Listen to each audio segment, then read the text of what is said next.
Assalamualaikum warahmatullahi wabarakatuh. Salam sejahtera bagi kita semua. Shalom, Om Swastiastu, Namo Buddhaya, salam kebajikan. Halo semuanya, kembali lagi di video saya yang kali ini, video yang ketiga. Saya akan memperkenalkan diri saya kembali. Perkenalkan, nama saya Chelsea Arsa Merlim dengan NIM 4524091079 dari kelas H Fakultas Psikologi, Program Studi Psikologi Universitas Bosowa, Angkatan 2024. Kali ini saya akan menjelaskan materi tentang perkembangan ilmu pada zaman Islam. Bagaimana sih perkembangan ilmu pada zaman Islam dulu? Kita simak yuk penjelasannya. Nah teman-teman, sejak awal kelahirannya, Islam sudah memberikan penghargaan yang begitu besar kepada ilmu. Sebagaimana sudah diketahui bahwa Nabi Muhammad SAW ketika diutus oleh Allah sebagai Rasul, hidup dalam masyarakat yang terbelakang, di mana paganisme tumbuh menjadi sebuah identitas yang melekat pada masyarakat Arab masa itu. Kemudian Islam datang menawarkan cahaya penerang yang mengubah masyarakat Arab jahiliyah menjadi masyarakat yang berilmu dan beradab. Ketika Rasulullah SAW menerima wahyu, pertama yang mula-mula diperintahkan kepadanya adalah membaca. Jibril memerintahkan Muhammad dengan bacalah dengan menyebut nama Tuhanmu yang menciptakan. Dari kata ikra, inilah kemudian lahir aneka makna seperti menyampaikan, menelaah, mendalami, meneliti, mengetahui ciri sesuatu, dan membaca teks baik yang tertulis maupun tidak. Selanjutnya, ada juga ayat lain yang menyatakan, katakanlah, apakah sama orang-orang yang mengetahui atau berilmu dengan orang-orang yang tidak mengetahui? Sesungguhnya orang-orang yang berakallah yang dapat menerima pelajaran. Nah teman-teman, selain ayat-ayat tersebut tadi, ada juga hadis Rasulullah yang menekankan wajibnya mencari ilmu. Bahkan begitu pentingnya kalau perlu, carilah ilmu sampai ke negeri Cina. Kalian pernah kan dengar kata-kata itu? Dengan demikian teman-teman, Al-Quran dan hadis kemudian dijadikan sebagai sumber ilmu yang dikembangkan oleh umat Islam dalam spektrum yang seluas-luasnya. Karena itu, seluruh metafisika dan kosmologi yang lahir dari kandungan Al-Quran dan Sunnah merupakan dasar pembangunan dan pengembangan ilmu Islam. Singkatnya, Al-Quran dan Sunnah menciptakan atmosfer khas yang mendorong aktivitas intelektual dalam konformitas dengan semangat Islam. Untuk memudahkan pemahaman kita teman-teman, sejarah perkembangan ilmu dalam Islam terbagi dalam beberapa zaman. Seperti yang pertama, penyampaian ilmu dan filsafat Yunani ke dunia Islam. Dalam perjalanan ilmu dan juga filsafat di dunia Islam, pada dasarnya terdapat upaya rekonsiliasi dalam arti mendekatkan dan mempertemukan dua pandangan yang berbeda. Bahkan, teman-teman, seringkali ekstrim antara pandangan filsafat Yunani seperti filsafat Plato dan Aristoteles dengan pandangan keagamaan dalam Islam yang seringkali menimbulkan benturan-benturan. Al-Farabi dalam hal ini memiliki sikap yang jelas karena ia percaya pada kesatuan filsafat dan bahwa tokoh-tokoh filsafat harus bersepakat di antara mereka sepanjang yang menjadi tujuan mereka adalah kebenaran. Bahkan bisa dikatakan para filsafat muslim Melayu mulai dari Al-Kindi sampai Ibn Rushd terlibat dalam upaya rekonsiliasi tersebut dengan cara mengemukakan pandangan-pandangan yang relatif baru dan menarik. Usaha-usaha mereka pada gilirannya menjadi alat dalam penyebaran filsafat dan penetrasinya ke dalam studi-studi keislaman lainnya. Dan tak diragukan lagi, Upaya rekonsiliasi oleh para filosofi muslim ini menghasilkan afinitas dan ikatan yang kuat antara filsafat Arab dan filsafat Yunani.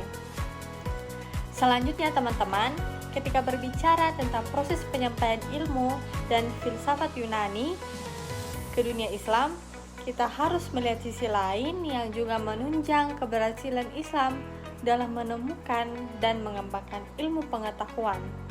Seorang tokoh Kristen bernama Nestorius yang melakukan dekonstruksi atas pemahaman teologi kalangan Kristen konservatif ortodoks setelah ia terpengaruh oleh alam pikiran Yunani tersebut. Pusat-pusat ilmu pengetahuan yang dipimpin oleh umat Kristen ini terus berkembang dengan bebasnya sampai mereka berada di bawah kekuasaan Islam. Hal ini menunjukkan bahwa Islam tidak hanya mendukung adanya kebebasan intelektual, tetapi juga membuktikan kecintaan umat Islam terhadap ilmu pengetahuan dan sikap hormat mereka kepada ilmuwan, tanpa memandang agama mereka. Nah, teman-teman, kita akan melangkah yang kedua, yaitu perkembangan ilmu pada masa Islam klasik. Satu hal yang patut dicatat dalam kaitannya dengan perkembangan ilmu dalam Islam adalah peristiwa fitnah Al-Kubra, yang ternyata tidak hanya membawa konsekuensi logis dari segi politisasi seperti yang besar dipahami selama ini, tapi ternyata juga membawa perubahan besar bagi pertumbuhan dan perkembangan ilmu di dalam Islam, teman-teman.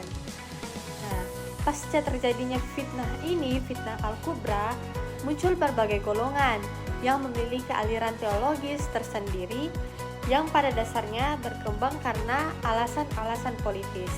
Nah, namun teman-teman, di luar konflik yang muncul pada saat itu, sejarah mencatat dua orang tokoh besar yang tidak ikut terlibat dalam perdebatan teologis yang cenderung mengkafirkan satu sama lain, tetapi justru mencurahkan perhatiannya pada bidang ilmu agama.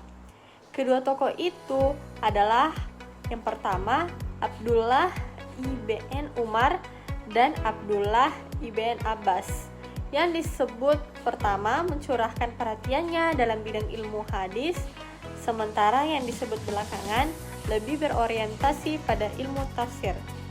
Kedua tokoh ini sering disebut sebagai pelopor tumbuhnya institusi utama dalam Islam, sekaligus berarti pelopor kajian mendalam dan sistematis tentang agama Islam. Mereka juga, teman-teman, sering disebut sebagai moyang golongan Sunni atau al-sunnah wa al-jamaah. Dari sini kemudian dapat dikatakan bahwa sejak awal Islam, kajian-kajian dalam bidang teknologi sudah berkembang, meskipun masih berbentuk embrio. Embrio inilah, teman-teman, yang pada masa kemudian menemukan bentuknya yang lebih sistematis dalam kajian-kajian teologis dalam Islam. Nah, teman-teman, tahap penting yang berikutnya dalam proses perkembangan dan tradisi keilmuan Islam ialah masuknya unsur-unsur dari luar ke dalam Islam, khususnya unsur-unsur budaya Perso-Semitik dan budaya Helenisme. Satu sisi yang mendukung Jabariyah, sedang di sisi lain ia mendukung Qadariyah. Dari adanya pandangan yang dikotomis yang antara keduanya, kemudian muncul usaha menengahi dengan menggunakan argumen-argumen Helenisme, terutama filsafat Aristoteles. Sikap mendengar itu terutama dilakukan oleh Abu al-Hasan al-Asy'ari dan al-Maturidi yang juga menggunakan unsur Helenisme. Dapat ditarik sebuah hipotesis sementara bahwa pada awal Islam, pengaruh Helenisme dan juga filsafat Yunani terhadap tradisi keilmuan Islam sudah sedemikian kental, sehingga pada saat selanjutnya pengaruh itu pun terus mewarnai perkembangan ilmu pada masa-masa berikutnya. Nah teman-teman, pada pembahasan kita yang ketiga ialah perkembangan ilmu pada masa kejayaan Islam. Nah, pada masa kejayaan kekuasaan Islam ini, khususnya pada masa pemerintahan dinasti Umayyah dan dinasti Abbasiyah, ilmu berkembang sangat maju dan pesat. Kemajuan ini membawa Islam pada masa keemasannya, di mana pada saat yang sama, wilayah-wilayah yang jauh di luar kekuasaan Islam masih berada pada kegelapan peradaban teman-teman. Dalam sejarah Islam, kita mengenal nama-nama seperti Al-Mansur, Al-Ma'mun, dan Harun al-Rasyid yang memberikan perhatian teramat besar bagi perkembangan ilmu di dunia Islam. Pada masa pemerintahan Al-Mansur, dikabarkan bahwa Al-Mansur telah memerintahkan penerjemahan naskah-naskah Yunani mengenai filsafat dan ilmu, dengan memberikan imbalan yang besar kepada para ahli bahasa. Nah teman-teman, pada masa Harun al-Rasyid, proses penerjemahan itu juga masih terus berlangsung.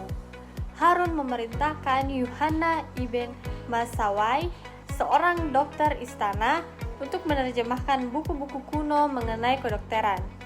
Perkembangan ilmu selanjutnya berada pada masa pemerintahan Al-Ma'mun. Ia adalah seorang pengikut Mu'tazilah dan seorang rasionalis yang berusaha memaksakan pandangannya kepada rakyat melalui mekanisme negara. Walaupun begitu, ia telah berjasa besar dalam mengembangkan ilmu di dunia Islam dengan membangun Bait al-Hikmah yang terdiri dari sebuah perpustakaan, sebuah observatorium, dan sebuah departemen penerjemahan. Nah, yang selanjutnya teman-teman, pada pertengahan abad yang ke-10 muncul dua penerjemah terkemuka, yaitu Yahya ibn Adi dan Abi Ali Isa ibn Zera.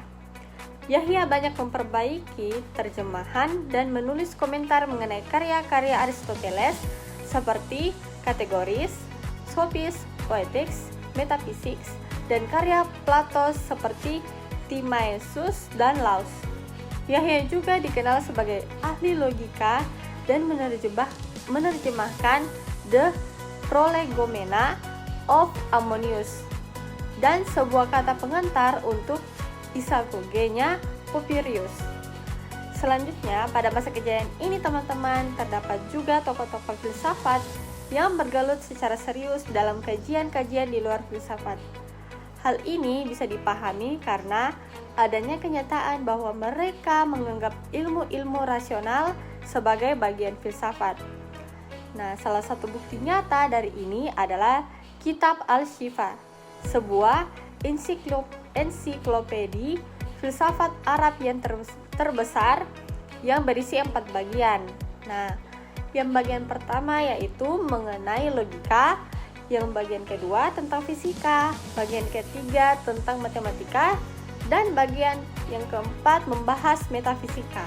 Nah, masih berkaitan juga dengan era kejayaan keilmuan Islam, perlu juga disinggung secara sepintas tentang transformasi ilmu dari dunia Islam ke Barat, terjadinya transformasi kebudayaan, dan khususnya ilmu dari dunia Islam ke Barat disebabkan paling tidak oleh dua alasan. Yang pertama adalah kontak pribadi. Setelah penaklukan Arab atas Persia, Syria, dan Mesir, orang-orang Kristen di timur mengadakan kontak dengan orang-orang Islam. Mereka hidup bersama dan menikmati toleransi agama yang besar. Nah, alasan yang kedua, adanya kegiatan penerjemahan. Tidak dapat dipungkiri teman-teman, kebudayaan Islamlah yang mendorong orang-orang Latin melakukan penerjemahan. Nah teman-teman, pada urutan yang keempat, pembahasan kita yang keempat ialah masa keruntuhan tradisi keilmuan dalam Islam. Nah, pada abad yang ke-18 dalam sejarah Islam adalah abad yang paling menyedihkan bagi umat Islam teman-teman, dan memperoleh catatan buruk bagi peradaban Islam secara universal, seperti yang diungkapkan oleh Lothar Stoddard bahwa menjelang abad ke-18 dunia Islam telah merosot ke tingkat yang terendah. Sebab lain yang menyebabkan kehancuran tradisi keilmuan Islam adalah persepsi yang keliru dalam memahami pemikiran Al-Ghazali. Orang umumnya mengecam Al-Ghazali karena ia menolak filsafat seperti yang ia tulis dalam Tahafut al-Falasifahnya. Padahal ia sebenarnya menawarkan sebuah metode yang ilmiah dan rasional dan juga menekankan pentingnya pengamatan dan analisis serta sifat skeptis. Fikih merupakan ilmu pertama yang dikembangkan oleh umat Islam. Keempat sumbernya yang utama yaitu Al-Quran, Sunnah, Ijma, dan Qiyas merupakan sumber hukum yang tetap. Kesulitan-kesulitan ijtihad dan mistisisme asketik juga merupakan faktor yang menyebabkan kemunduran tradisi intelektual dan keilmuan di dunia Islam. Nah, demikianlah video penjelasan dari saya. Terima kasih karena sudah menonton. Mohon maaf bila selama penjelasan saya ada kesalahan kata. Terima kasih, sampai jumpa di video saya yang selanjutnya. Assalamualaikum warahmatullahi wabarakatuh. Shalom.